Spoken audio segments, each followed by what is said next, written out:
Before you ask, my table is permanently scratched. I can't wipe this away. I can probably wipe that away though. I'm here to tell you about Cormac McCarthy's Child of God. This was his third novel, published in 1973, and it follows a man called Lester Ballard. Lester Ballard is almost an animal.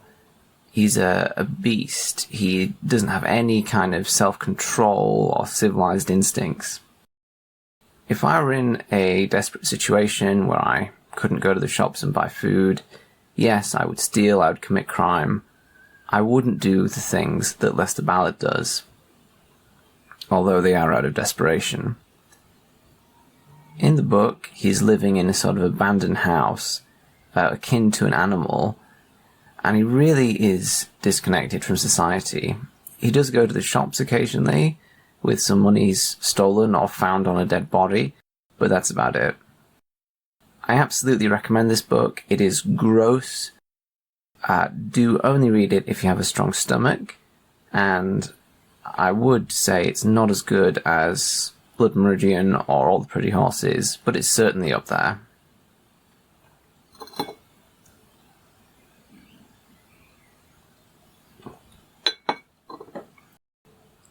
Normally when I do these videos, I hold the book itself, but I don't have access to that at the moment.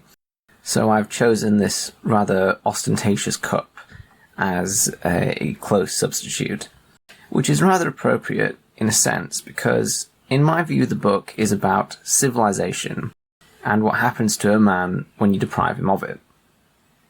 Lester Ballard was born as a Christian man, that's to say a white Anglo-Saxon in rural America, and he was deprived of his heritage and of his land, and thereby his place in society. His father was a farmer who owned some land, and by some unfortunate circumstance, he found himself deprived of that land. Now, what do you do? Well, unfortunately, his father hanged himself, and young Lester Ballard saw the body swinging. And due to some head trauma, Lester Ballard was changed somehow. Now, I have to condemn the actions of this man. What he did was just horrendous. However, I can't condemn him fully. You wouldn't condemn a lion for tearing the head off a gazelle, even if you wouldn't do it yourself. Although perhaps you would if you were starving. In the same way, Lester Ballard doesn't have any moral framework other than survival. And when you're in that desperate situation, what wouldn't you do?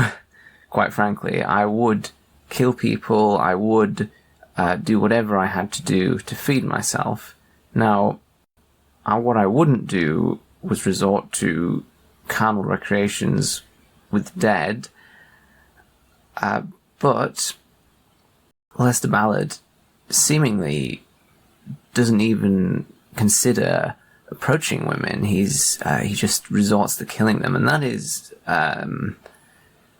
very, very hard to sympathize with. I mean, he's not a likable character anyway, and at this point, it's like, how do you redeem yourself from that? Well, you don't. At some point in the book, I believe a character says he would have hanged anywhere, and that's true, he absolutely would have hanged anywhere.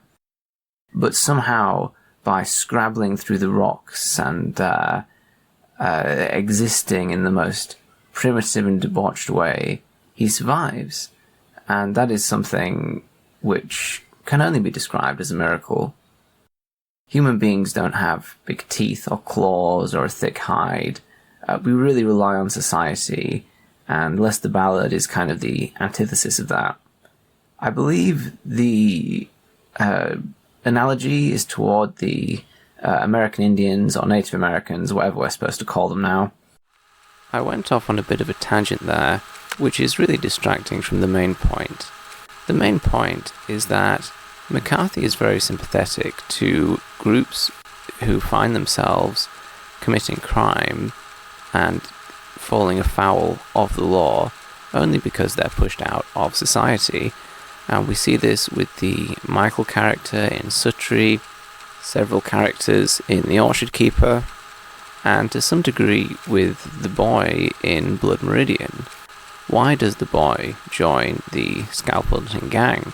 Well, it's not because he wants to, it's not because he believes in the cause, it's just because it's something he can do, and society hasn't carved out a place for him to work and to be productive. Now let's get back to the video.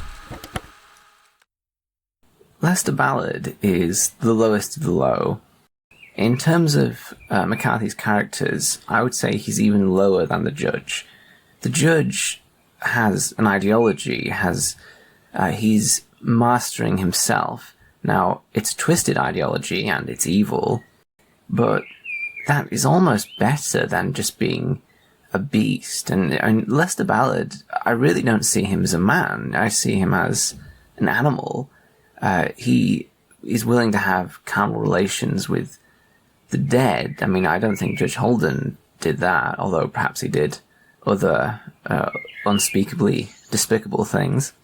I don't know exactly what McCarthy was thinking, but my belief is that he's kind of contacting this substrate. He's drilling down and hitting the bedrock of what human beings are, and beneath our layers of society and civilization, what's left is the will to survive, and perhaps that's the purest form of man there is. The raw will to survive at the price of anything.